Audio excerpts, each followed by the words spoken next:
Hey guys, welcome back to the channel. In today's video, we're back with Kieran for another Illuvium update. We got all the goss, things we're going to go through: Tier 5 land, Illuvium 0 beta, Illuvitars, private beta 2, pre-open beta, full open beta, and an IIP that's just come out. If we've got time, we're on a 50-minute time track, so we'll see if we can stick to it. But Kieran, once again, as always, it's great to have you on. Thanks, Vulcan. It's always a pleasure to be here talking to you. Beautiful. So how you been, mate? I know you were in NFT NYC and you've just got back from that like a few days ago, was it? Yeah, I got back on Saturday day, something like that, midday or something. Nice. So how was that? Like, was there anything like you picked up from there that was valuable, or was that more just of a more networking, getting awareness out and stuff like that? It's more networking for us. Like there's a lot of partnerships that we've created over the last couple of years, and investors that have backed us, and community members and influencers. Like there's so many people that this project has touched, but not in real life. And so while I still think that there's some value to be extracted from going to conferences and stuff like that. Yeah. And certainly for us, it's there definitely is, because of, the fact that we just haven't seen anyone in real life. But, there is diminishing returns. Like once we've seen all our investors, once I've met influencers and the partners that we're working with and whatever, it's kind of like, okay, well, what is the purpose? Like, are we going there to learn about new tech and stuff like that? And maybe, but yeah, you do start to hit diminishing returns. Yeah, fair call. So we're going to try and get through this fairly quickly, so we might just do some hard cuts into different topics. Normally I'm great at segues, but Tier 5 land, obviously we had the land sale. That was a pretty decent success. How many pieces did you, like, what did you snap up? Did you get a mega city, or what did you end up going for? I ended up getting about 130 plots in total, maybe 140, something like that. I actually haven't had a chance to like go back and take stock of the situation. Like there's just been so many other things that I've been focused on, and I had the conference and stuff like that. So I got a large chunk of land. I deployed the amount of SILV that I wanted to. I was able to get a couple of mega cities. I then did a little bit of sniping in the secondary market to get another couple of mega cities. So yeah, I'm pretty happy with my position. I just need to find Fraggy is going to help me out in terms of managing the people that we get with our land. Yep. But yeah, we need to start that process now. 100%. And the Tier 5 land, obviously that got delayed. There was issues. I don't know what the issues were specifically, but more importantly, when do you think that will actually fall, the Tier 5 land sale? So we're still working with the third party on the contract. So they've made a bunch of changes where we basically need to go back and figure out, do we want to still utilize the Zora contracts, which had the issue, or do we potentially wait until IMX have this built? And so yeah, we've got a couple of different options there, but we'll know more in the next week or so.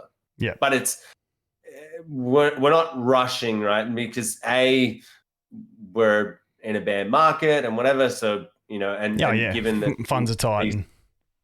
Funds are tight, and you can only purchase using ETH. So it's not a massive rush, and until the game is actually switched on, it doesn't affect balancing or anything like that. So yeah. To me, and I'm not an expert at this stuff, but it also seems like a good marketing lever to pull closer to the release of the game to build that awareness and, get a bit of hype around for that sale leading into the actual launch of the game. That was just the thought that I had, but obviously you guys will be figuring out your strategies as well. So we'll have to wait and see when that comes. The Illuvium 0 beta, because we've heard that in the Illuvium Zero beta, we will be able to get blueprints that will be like legacy blueprints that we'll be able to keep coming into the game. When do you reckon we'll be able to actually get in there and start like, you know, playing the game and collecting those blueprints and stuff like that? I don't have a date. We no longer give dates. Yeah.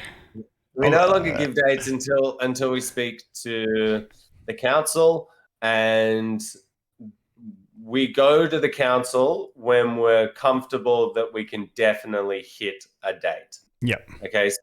So that might not mean that, you know, if it was 4 weeks from now, right? For example, and I'm not saying it's 4 weeks. I'm saying confirm 4 weeks from now. Yeah. Illuvium Zero beta. Everyone get ready. Lock it in. Just an example. If it was 4 weeks, if it was 10 years, I should have said something crazy. If it's tomorrow, whatever. But yeah, no. If it was, that doesn't actually mean that would be the launch date. That's at the point where, or maybe slightly before that, we would go to the council and say, okay, this is where the beta's at. When do you think is the best time to launch it? And then we go to the community and we say, here's the set date. We can go to our partners. We can go to influencers. We can go to the press, whoever we need to, and have a definitive date and know that we can hit it.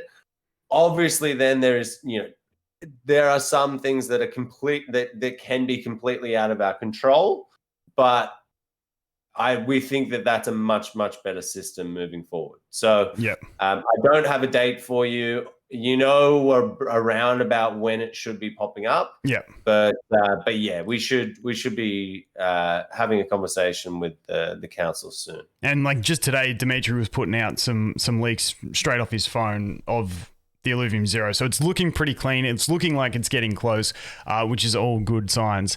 Illuvitars is the next one we're looking at. Obviously, we're not going to say dates, but how is the Illuvitars system? I know from early on they've been getting these things ready well in advance. Like how many sets are they through? Because I don't know how you wanted to term them as sets or waves, because set one's probably all the Illuvials, but you know, like how many launches are we preparing? Batches? Yeah. Yeah, so we call them batches. Well, it may change. I'm not in bed with batches, but yeah. So and the reason is because you're right. The first set is what we're selling, but in batches. And so the first batch is done. The second batch is done, and they've just started working on the third batch. I think maybe Aaron misspoke in somewhere or at one stage and said that we're on to our third. That's not actually the like back then we weren't, but now we're just getting onto it now. And the whole, because like what we've seen from like the actual website for the interactions for all the add-ons and stuff like that, that's looking pretty clean. Is that pretty well polished and ready to go, or are they still modifying a few things in that?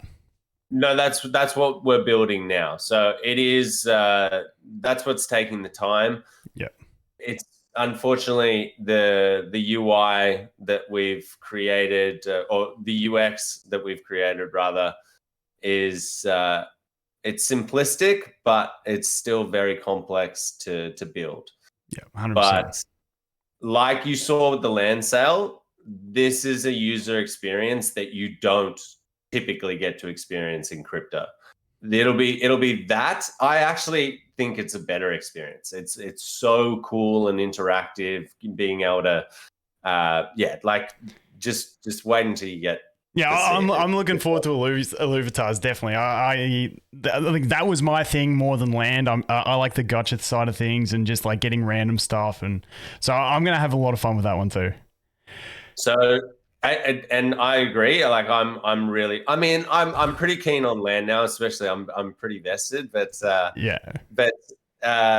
Roger came to me a week ago now with an idea that is going to make Illuvitars even more sought after. Like it almost turns Illuvitars into like its own sort of collection game in itself. I'll just leave you. I'll just leave you with that. I like that. I like that. That's good. And you've been talking about the trailer on Twitter. When can we expect to see the trailer? I know we don't do dates, but soon? Yes. So that's going to go up at the landing page. I actually need to check up on that, but I thought we were deploying that landing page on Friday of last week. So that really should be soon. Yep. Sick. And because I'm a big fan of trailers, I just enjoy trailers. Anything like that to build hype, I get hyped around. What else are we getting trailers for in the game in the lead up to launch? Because I know you guys are working on a few things. So for now, only the main game and Illuvitars you'll see a trailer for. Because, I mean, while they're amazing and they build the hype and everything like that, at the end of the day, it is only a trailer. It's a trailer and it's the cost isn't quite worth it to do it for everything. But hey, I enjoy them. Sick. I know. But yeah. The next one we're looking at is Private Beta 2. Now, obviously, there was the tweet that went out to enter in if you want to get into Private Beta 2. Is the Private Beta 2 going to include the open world? No. No, it's not. What is Private Beta 2 going to entail? So it's there's a whole bunch of stuff, but it's mainly augments and mainly augments, right? Like that's the biggest thing, which will change things a lot. Yeah, in the gameplay side. Yes, massively on the gameplay side. Yeah, but and there's like three. I probably should. I know they've just changed it. They were trying to get PvP into Private Beta 2. That was the thing that they were pushing for the most. Yeah. And they haven't been able to get that in. And so I know that they've, replacing that, they put in a couple of other things. I'm not 100% sure what they are. I think potentially the mastery point system goes in as well. Yeah. So, yeah. Perfect.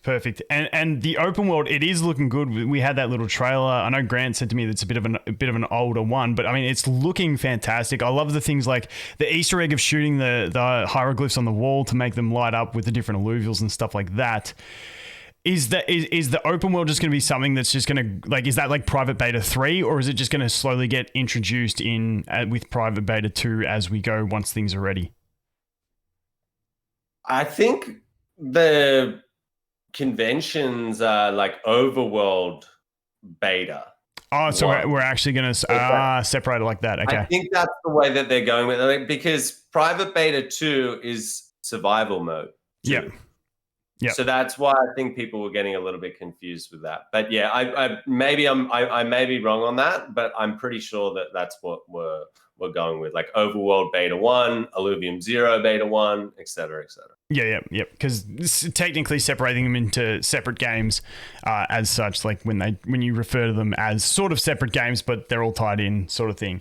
They are tied in, but they are literally separate games. So separate experience.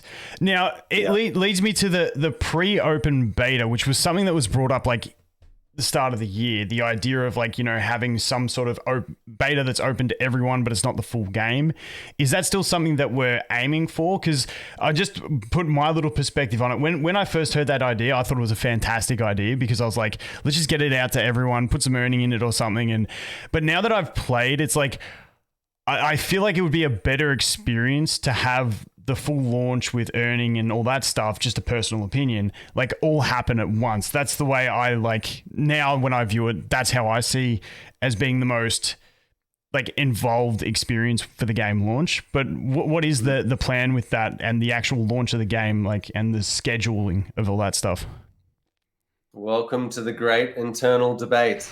Yeah. It's there's no right and wrong answer. That's the situation here, right? Like, do you appease the short-term investors right now that are just like, hey, we've been in this for the last year, we expect a game out now, and they just want that small up that they get, and that's all thereafter. And then you've got these other people who are like, no, we know how long games take to make good, and you only get one shot at it, and all of these sorts of narratives. And that might be the right thing, but it might not be the right thing. We might get into a situation where people are like, well, you've been saying you're going to release this forever, and you just never have, so everyone leaves. Yeah. But then the flip side of that is, well, does everyone leave, and then we release the best game in crypto by like 10 times, and then everyone comes running back? Yeah, we don't know, right? Like this, yeah. It's this, to me, it's a very interesting gray area when you get into crypto gaming, where you're catering to investors probably more so than gamers at the current state. Because even though like it is different to like other gaming and stuff like that, what I often see in like mobile games is if a game launches, like no matter how much hype it has, if it launches half-baked and doesn't have the features for endgame, players leave. It doesn't matter if they introduce those features like a month later. It's like you've lost your chance with them. But that's also because in that space, there's so much coming out all the time that people just move on to the next thing. Whereas in this space, it's an interesting one for me because I don't really know how I even think about it, because there isn't much else in the space that people are going to go, okay, no, I've tried Illuvium. It wasn't the full experience. Oh, now I'm playing Axie 2.0 and that's what I'm sticking with. You know what I mean? Like it doesn't have that. So it's a very interesting one for me, because I like I said, it is an interesting debate, and I don't think anyone's going to have the answer and know what's going to happen. It's just one of those ones that you've got to wait and see. But that's right. I mean, this is the craziest thing is this, like now that I think about it, this was something we were debating before we had even built anything. It was literally a conversation where Aaron was really, really pushing to say, and like, I don't know, like part of me almost thinks, fuck, we should have just done that. But like he was pushing at the start, let's just build TFT, right? It's a game that millions of people play. I love it. You guys get your characters. And Grant and I were pushing back, and we said, like, we just think that if you have the TFT component first and you give them the characters and they don't have to go through the grind and like all of the pain and whatever to get those characters, they're not going to care, right? The overworld becomes redundant and or more insignificant to people, because it's like, well, I don't want to have to go collect them now. Like I already have them. Like you let me play with them, like just give them to me. That was never meant to be the thing. It was always meant to be, hey, if you love Ramfire and you want him, there's only one dude in the world who's captured that Ramfire, and that's why he gets to play with him. If you want that, buy it off him, and then you buy it for an extreme price. Now, if you've given someone the ability to start playing, and like we've already done it with survival mode, but it's a very small subset of the characters, right? Like I was willing to let that go, because on the basis of, well, it's only a small amount of characters. So let's say everyone's like, well, those characters now I don't care about because I've already experienced them and played with them. We still have another 150, 60 other characters for people to collect. It's not going to ruin the whole experience. And it's, we get to test it and whatever. Now that that's happened and we're seeing that, and I've had enough time to ask people and gather feedback and go, okay, like, how do you feel about having to go into the overworld and collect those now? The overwhelming feedback from people has been, I want to collect more now, which is kind of a little bit interesting, because I'm of the other way of thinking where it's more like, well, now that I've used it, I'm not going to go back and go like grind and try and capture it. So that's kind of where we're at. And we've been thinking about this for a long time.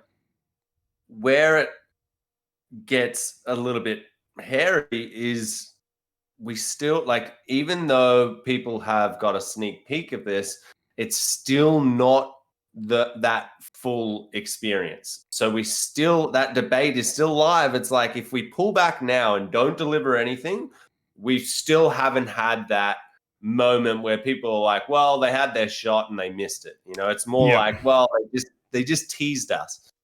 So it's with the council now. And obviously you used to be a council member. Yeah. And this is where it gets really interesting, because you left the council based on not being able to have enough input right now for critical issues like tokenomics, governance, things that are very much heavy crypto based. But your skill set comes in from a gaming standpoint where you've been playing games, covering games for decades. And so, well, over a decade. And so that's where it would have been nice to have someone like yourself. And obviously, you know, Vetamore and some of the other guys have that experience as well. But it's just interesting that the one time that it's like, hey, I honestly thought that coming into this, I was like, it's actually funny timing, and at the time where we extended it to 6 months as well. So it's like, I'm like, I'm not even going to have my chance, but I'm really not too stressed about that. But yeah, because it is a really interesting one. Because like for me personally, like I play it, and it's kind of for me like when I play other betas for anything, it's like, okay, I play it, I get a feel for it, and I go, yes, I'm in. And then all I want to do is play the full thing. And that's the way I am. I know everyone's a bit different. I know there's guys that are going absolutely ham on the beta at the moment, like coaching things and stuff like that. And I'm like, dudes, I just want to play it when it matters and counts for something. Having said that, getting checkpoints into the game when they come in, that'll make me play a hell of a lot more because the time constraints are a lot less. Actually, while I'm on that, do you know how checkpoints will actually work? Because we've been there's been a bit of talk about how it will actually work. Like you can get like 3 resets back to every 5 levels or something like that. Do you actually know how that will work? I definitely don't want to butcher that. So that's a question for Ben. As I said, they've worked because this wasn't meant to be a mode ever. They've literally designed a whole bunch of these features over the past like 2-3 months. So things change, chop and change. So if I'm going to say something and then it's going to be different, I would just rather say, no, let's just confirm 100%. It's taken a year and a half, but you learnt your lesson. Yeah. No, that's too good, man. But with the actual game, with the open world, like obviously this will be another council thing. I'm just curious because now we're having the discussion. Because when I think about the open world, it's like, I almost think that would be something when you do the beta for that. Because we had these discussions with the auto battler back before it released, is like, would that be under NDA? Because that's something else I think about is it going to wreck the experience for everyone? Because if the stuff is out there where you can see it, you're not going to not watch it, but then it could also diminish the experience when you get into it. Well, this was my argument. I said, if you see someone capturing that ram fire for the first time, if you see someone then taking that ram fire and using it in battle in a survival mode that was never meant to be, does the whole thing start losing its appeal, right? It's not like, okay, because this is like the Amazing Race when it starts. Like literally the open world, there's no one who has anything. We have not sold a single alluvial pre-launch and will not. So you'll literally like that start, that minute that we start, there's going to be people literally waiting for that button to be pressable. And as soon as they press that button, it's like feverishly going around trying to get as many alluvials as possible. And it's the greatest experience you'll have in any game. It's like WoW expansion. It's like anything. Sitting there waiting for the exact time of a game release. There's no, like, to me, there's no greater feeling. Like that buzz you get, and like Illuvium, when you can go into the record books for being the first to catch this and all that stuff. Like that's the crazy part that's going to make it super exciting. But yeah, like, I mean, from my point of view, just a personal opinion, like I'd almost consider putting the open world under NDA and not, show selected content that, the marketing team wants to release, just because it's like, it's such a cool experience. Or the other idea I had, now I'm just going off on a tangent here, is like the idea of like making a select map that's like the beta map and it's not one of the actual zones, like, but have it just blocked out. I don't know. I'm just like, but that's too much effort. But like, it's just an interesting one because then it's like, yeah, then people say, okay, Vulcan, it's all good for you to say that. If you get into the beta, then you have the advantage because you've seen everything and you know where to go and stuff like that. So it's a very gray area for me when we come to the open world. But it's like the thing I'm like super excited between that and PvP. That's just what I'm super excited for. So it'll be interesting to see what ends up happening with that. Like what's your personal thought on the open world? Yeah, so I think if the council decided, okay, we don't want to potentially ruin the experience, let's just wait, build everything out. So there's Illuvium 0, there's the overworld, there's arena, it's all functioning the way that we said. If the council decided to wait and do that, then yes, I definitely think that we should use NDAs. No footage should be released. It should literally be like, let's go into stealth mode and we will release it all when it's ready. If they don't, then I mean, it's kind of like whatever. Then we're just, it is what it is. People just want to be, they want to be appeased immediately, and maybe that's fine. And it's the other awkward side of things, like we said earlier, when you involve investors as well. Whereas investors want, like when you look at the short term players, they want anything that's going to pump that price and stuff like that. So like no, get it out there so that and yeah, like it's definitely an interesting one. It's going to be interesting conversations for the council to have about that sort of stuff. The scary thing is, in a typical situation, usually the people that, like, the game developers, the game publishers know more about how to deliver a profitable game than the guy who's investing in it. 100%. But in our, like, they just do inherently. Yes, that's what they, yes. They've been in it. Like, now, and on top of that, the investor, he or she uses a scattergun approach.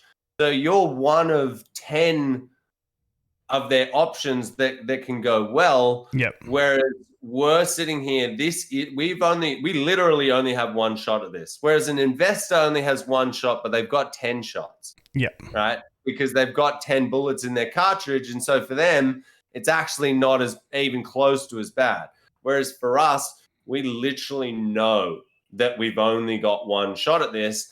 And we know what is going to make a good game, but theoretically, we don't get the choice. It's up to the investors. And that's why I say it is so critical that we don't just have degenerate investors on that council. We have someone who can go, okay, well, I don't give a shit about I haven't even bought the token. I don't care about the token. I care about them building a fun game because I want to dedicate my life to the next WoW for the next 10 years. That's what I truly give a shit about. I've got a job. I'm fine with my money. So that's kind of where having that diversity on the council is so critical. And when you said, hey, I'm dropping off, I was like, fuck, okay. But, it's a funny one because we're getting a little bit off topic again, but just with that, it's like, you want those people on, but having said that, and this is where I think when you spoke about a possible restructure of the way the council works, is like, I'm that guy that you're describing, but 99% of what I was doing on the council was investor, token related stuff, which is not my knowledge base. So when that's 90% of the job I'm doing, I feel like I'm doing a bad job. So I may as well let someone more suited to it happen. So you did mention how you were going to look at like a sort of restructure or something like that. Is that still on the cards or? Yeah. So it definitely is. I mean, along with a bunch 100 of other things. Yeah. Yeah, but definitely, and that was sort of my point. Not to say like, hey, why did you leave the council? No. Like, I knew it was more. It was more like these are the reasons why it's important. We're using bleeding edge systems like a decentralized governance system in a gaming project has never ever been implemented, and so it's more just like like giving the perspective of like what we go through as game devs here is not typical to what a normal mainstream gamer has to go through. Like if Blizzard decide, hey, we're pushing this back 2 years, tough luck, they just do it, right? And yes, their share price might go down a little bit or whatever, but they don't have 100,000 people knocking down their doors with direct DM messages to the co-founder saying that you guys scammed us. How dare you delay the game? Having said that, Blizzard did get cancelled pretty hard this year, but we'll go on from that. Yeah. But yeah, no, that's cool. Now, the last thing I'll touch on the game, and then we'll go into touch on this IIP while we got time. The full open beta, the game release. I know you're not giving dates. Are we expecting this year or next year, or have we got a ballpark idea? Again, not giving dates. That's all right. No, that's cool. I don't want to push it too hard. Not giving dates. Look, I think there's an opportunity cost to not releasing this year, and that very, very much comes into the equation when we're talking about pushing this back, right? Yep. Like I think that needs to be a discussion, and I think the council members really need to press us hard and say, okay, like if we do make this decision, does it push into next year, or are we still talking this year? Because releasing this side of December is going to be huge for so many other reasons apart from just like appeasing the early adopters.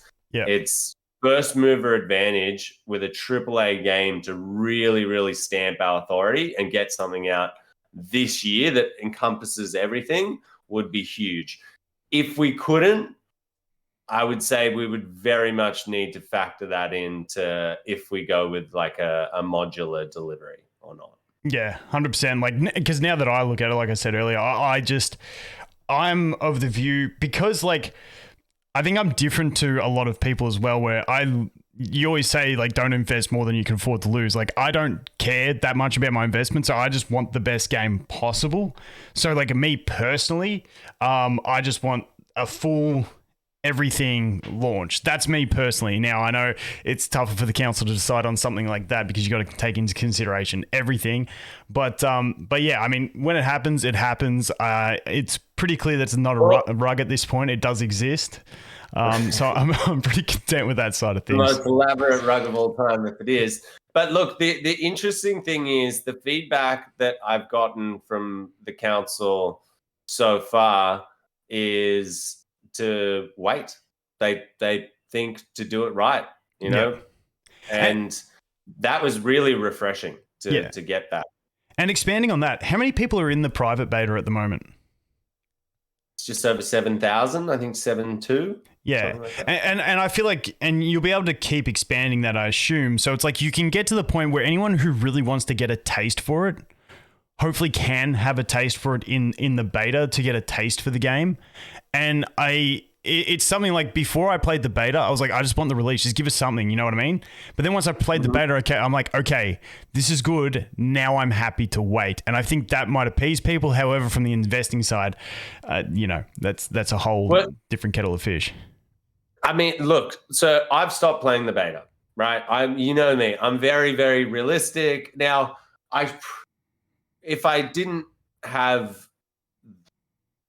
if I wasn't contributing to this project, then I probably still would be playing the beta, right? Like, it's not that I'm like, oh, this is a shit game or anything. There needs to be more hooks to get me in, right? I don't need the yield. I need the competitiveness or the yield, right? Like, if you game either or, like... Wait. Can I cut you off for 1 sec? Why the fuck is fucking casual on the leaderboards still? This has to change. It's an outrage. So it's probably still on there because Grant and I stopped playing. Yeah. and we haven't pushed. But this is what you get with us, right? Like, you get the raw fucking real version of us, right? If we don't think the game is good enough, we'll tell you. Is the game way better than every other crypto game that's out there right now? Yes, right? But there's no benchmark. It's not like nothing is good. We all know that, right? But my point there is if we got PvP in, or if we got yield in, because yield's kind of a little bit similar in that like it creates this, like then I can say, well, I'm earning more yield than you. So I'm not directly competing with you, but I sort of am. And yes, right now we have a leaderboard and we can go, and I want to hear what's going on between all the gaming guys. So maybe you can explain that. But if we get those elements in, like either or, that would be the point where I would say stop. I'm not saying as in like stop dev. I'm not saying stop now. I think then that we've already exposed the alluvials, if you will. Yep. So adding in a PvP component of it, I don't think takes away any further from that, if it has it all. And so that would be the decision that people are making. Now you've got PvP, you've potentially got a little bit of yield in this in survival mode. Now do we just stop everything? We build out all the regions. The overworld launches with Illuvium 0. And while you're waiting for that, you still have this mode, which you can use. See, to me, and like from all the games I've played, the ultimate replayability in any game is PvP. Because it's never the same.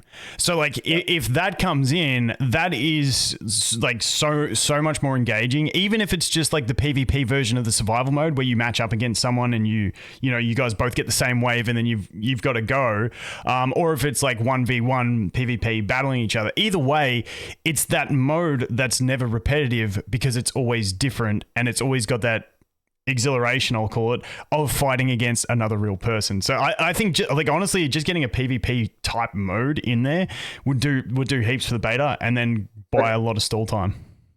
So here's where it gets complicated, right? So a PvP version of survival mode is almost PvP of ranked. So then we're like, all right, now we've released ranked and now we've got survival mode, and it's like, oh, we're halfway into deliver. So it's like, just give us the open world. this is why it's so frustrating, because it's not that easy of a decision. It's like, well, if we've got that, why are we holding anything back for it? Like, just give them. But I don't know. So I mean, the point is, I think we will be able to appease people like me, like the people who have left right now the beta. They will be appeased. Right now, I don't think they have a product which will appease them, right? So I don't think we have the option of saying, hey, let's stop now. I think we've got to give people a little bit more, which would be either that PvP or yield component. Once we have that, that's when you're going to get, I'm like confident that you'll get hundreds of thousands of people playing that, just purely because the competitive PvP nature of it will be super fun. Yeah. Right. Add yield to that, it's a whole nother level. That will keep people appeased for months and months. Then we could release the main game. But right now, I just don't think we have enough out there to keep people appeased. Yep. No, that's a fair call. Now, we've got, what do we got? We got like 10 minutes left. Do we want to touch on this IIP 23? Now, I only caught up on it the 20 minutes before we got on. So there was a fair bit of discussion in the Discord. I know some people were looking for some discussion on it. So can you briefly explain it and what the intention was from it? Sure. So essentially, the whole reason we built this in the first place was a investment vehicle that the treasury could use whenever it saw fit. So for example, last year we decided we were going to go out and do a capital raise in order to go and really increase our resources so we could basically get the mobile game out. That was the whole reason behind it. Then Axie went out and did a mega raise, and they didn't include the community. And it wasn't even really a thing that the community knew that they could be a part of. I think I'd seen like a couple of like offhanded comments, and I took those comments and I said, you know what? You're right. Like, why doesn't the community get the opportunity to invest in this? Like, it's not pre-launch. It's not something that no one knows about or anything. Like, you don't need to be in the know. Everyone knows they're raising the money. Why does a VC get preference over me? And so I thought about it and I said, that's like, we're going to raise, but we're not going to do that. And then I thought, well, actually, it might actually be beneficial in a way that we're able to raise more money, because the community are the ones with the conviction. Like, I can go to VCs and they're like, yeah, there's an opportunity and whatever, but the 100,000, 200,000 or million people that have registered and actually done the DD and looked into Illuvium, what if we give them the opportunity to buy it? They might take 90% of the entire allocation of tokens for this capital raise. And that would be a great thing for everyone involved. And so we decided, okay, let's stop, not do that capital raise. And which is why I'm so frustrated, right? Because had we done the capital raise, we would have $350 million sitting in the bank right now, and no one would know any better or no one would be any wiser of what happened. And they would just be saying, that's amazing. But it was my call to go, we should include the community. And that's important, because when you look at the motives behind this IIP, you need to go back to why we even started this in the first place. Then I went to Kane, and Kane said, crazily enough, I've literally just built that. And I was like, what the fuck is the chance of that? Kane, for context, older brother, Synthetics founder. Always ahead of you in the game, and, just... Yeah. Yeah. And I said, okay, amazing, give me that. And so we went to, I wanted to test it. And so I went to the VCs and I said, look, we're going to use Alan to raise the capital. It's this third party, and they hadn't launched yet. Kane was being a little bit weird about like whether or not it was going to be anonymous, or he obviously founded it, but he didn't know if he wanted to keep in it or whatever. And so it just was a little bit muddy. The waters were muddied, and the pitches, it made the pitches a little bit more complex. So I went back to our team and I said, look, I really like this idea, but this protocol doesn't have exactly what we need. So let's build it. And then Pedro went, amazing, this is the greatest thing ever, let's do it. And started looking at the architecture. And then the hack happened. And then everything else happened, and all of the other shit that we've had to build. And this thing kept on getting pushed back, because it was just a nice to have in terms of the ability to raise, right? We don't we've still got 2 years runway. It's not a necessity. And so it was just something that got pushed back, and we just didn't, there were other things to prioritize.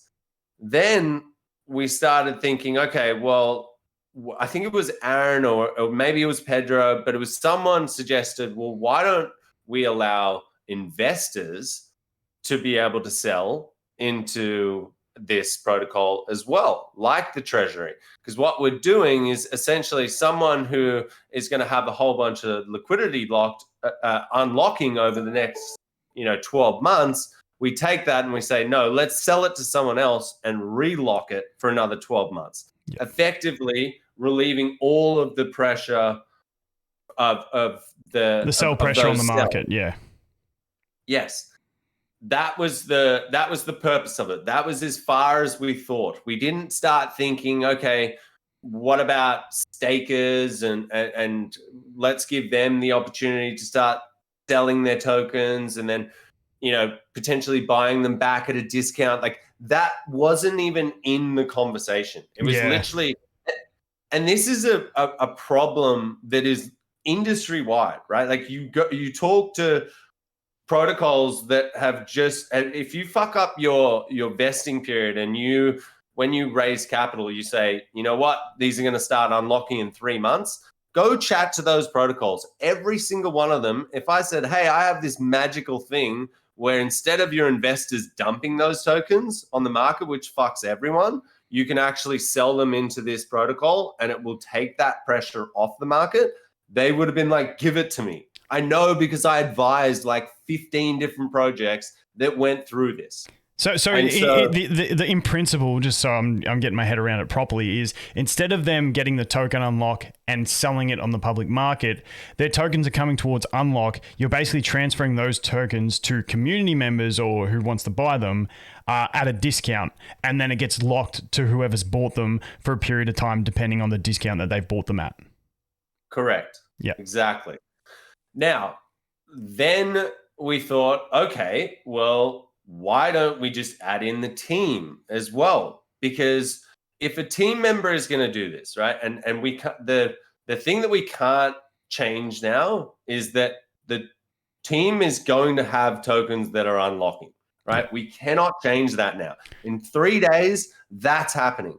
So whether I convince the team or not, if someone has decided for whatever reason, tax, they need capital, like, I don't know, life situations. There's 240 lives, like humans that have all these and the extensions on top of them, their family, all that shit. Yeah, it's more than a. I think with that, I think for those that are watching this are obviously people who have been in the discussion and stuff, most likely. I think Ben put out a really good post in the discussion chat, talking about the actual commitment of the team and everything that they have sacrificed already along the way. And it's like, if they need to sell, like, and we can use this option to help out those that maybe need the funds or have a reason to, like, I don't think any team members would be giving away their tokens because they don't believe in what they're doing. I think allowing that to the people who have actually created this is like a common courtesy, the way I view it. It's like, why not? Now, there's an oversight here, right? You don't actually sell your tokens. When you provide the tokens to the pool, and when people purchase them, that's when you receive the ETH. Yeah, it doesn't go through the actual public market of ILV tokens. No. Yes, yep. No, but someone brought up a really, really good point, and this is 100% why. And like, I fully accept the responsibility. We should have had this IIP out a month ago, so these discussions could have been had. But someone brought up a very valid point that I could literally myself go and take all of my tokens, literally all of them, put them in this pool, and from an optics standpoint, that signals, hey, the founder is selling all of his tokens. What the fuck, right? Like, like, why is he doing that? You know, if Aaron does that, if any of our team members go and put 100%, I would be concerned. Yeah. Right.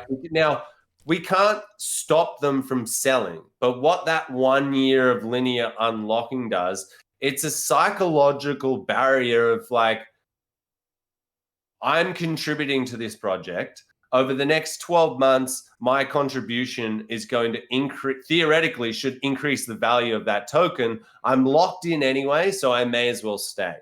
There's a psychological difference between that situation and going, I'm going to issue all of my tokens to this pool. And yes, they might not sell. And yes, I'm still in here. But if they do sell, well, I'm free.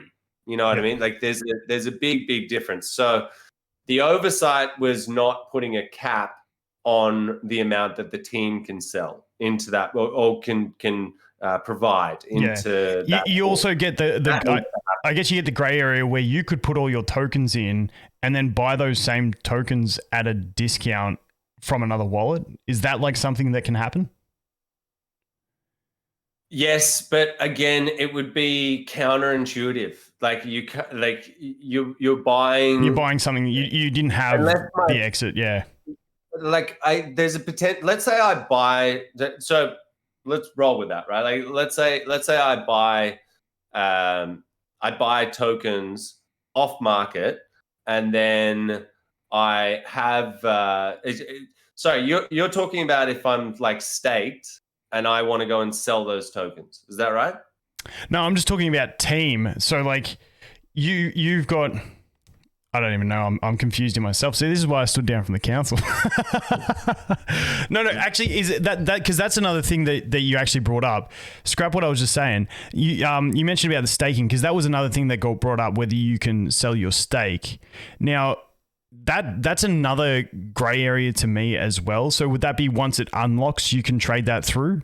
Or is that something that you don't think will be added into it? No, so I don't think it needs to be added to it. That's what I thought you were referring to. But my point there is that you don't know what the person purchasing it is going to choose in terms of that lock. So if you're the only person who's provided liquidity into the pool, and someone comes along and goes, well, I'm a framework, I'm going to go buy $10 million worth of those tokens, and I'm going to get 28% off on that.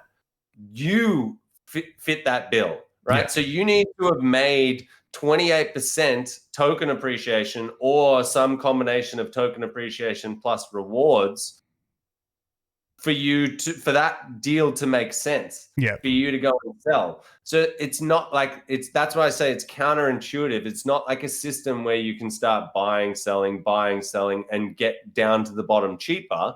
Because you risk your only chance there is that the rewards that you're earning outweigh, or potentially maybe the token pumps 10x or something like that.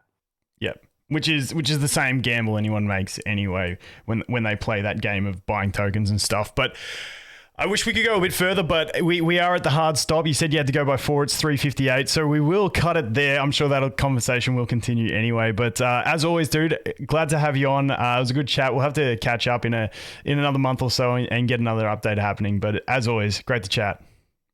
100%. Thanks, man. Really good to chat. Catch.